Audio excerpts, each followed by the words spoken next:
ಅವರು ಒಂದಲ್ಲ ಎರಡಲ್ಲ 64 ವಿಷಯಗಳಲ್ಲಿ ಪಾಂಡಿತ್ಯವನ್ನು ಹೊಂದಿದ್ರು. ಇಂಗ್ಲಿಷ್, ಹಿಂದಿ, ಮರಾಠಿ, ಸಂಸ್ಕೃತ, ಜರ್ಮನ್ ಭಾಷೆ ಸೇರಿದಂತೆ 10 ಭಾಷೆಗಳನ್ನು ಕರಗತ ಮಾಡಿಕೊಂಡಿದ್ರು. 4 ದೇಶಗಳಲ್ಲಿ 10 ಡಿಗ್ರಿಯನ್ನು ಪಡ್ಕೊಂಡಿದ್ರು. ಪ್ರತಿಯೊಬ್ಬರಿಗೂ ಮತದಾನದ ಹಕ್ಕು ಇರಬೇಕು ಅಂತ ಮೊದಲು ಪ್ರತಿಪಾದಿಸಿದ್ದು ಕೂಡ ಅವರೇ. ಬಿಡುವಿಲ್ಲದೆ ಯಂತ್ರಗಳ ರೀತಿ ಕೆಲಸ ಮಾಡ್ತಾ ಇದ್ದ ಕಾರ್ಮಿಕರ ಕೆಲಸದ ಅವಧಿಯನ್ನ 12 ಗಂಟೆಯಿಂದ 8 ಗಂಟೆಗೆ ಇಳಿಕೆ ಮಾಡಿದ್ದು ಕೂಡ ಅವರೇ. ರಿಸರ್ವ್ ಬ್ಯಾಂಕ್ ಆಫ್ ಇಂಡಿಯಾ ಸ್ಥಾಪನೆ ಆಗೋಕೆ ಅವರೇ ಕಾರಣ. ಮಹಿಳೆಯರಿಗೆ ಹೆರಿಗೆ ಸಮಯದಲ್ಲಿ 26 ವಾರಗಳ ವೇತನ ಸಹಿತ ರಜೆಯನ್ನ ದೊರಕಿಸಿದ್ದು ಕೂಡ ಅವರೇ. ಭಾರತದಲ್ಲಿ ನೀರಾವರಿ ಯೋಜನೆಗಳು, ವಿದ್ಯುತ್ ವ್ಯವಸ್ಥೆ ಕುರಿತ ಯೋಜನೆಗಳನ್ನು ರೂಪಿಸಿದ್ದು ಕೂಡ ಅವರೇ.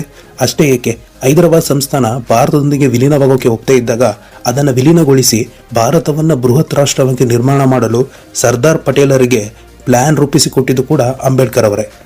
Compared Baba Saheb Ambedkar to Moses, Jesus, Jefferson, and Lincoln, comparing Dr. Ambedkar's career with that of Dr. Martin Luther King Jr.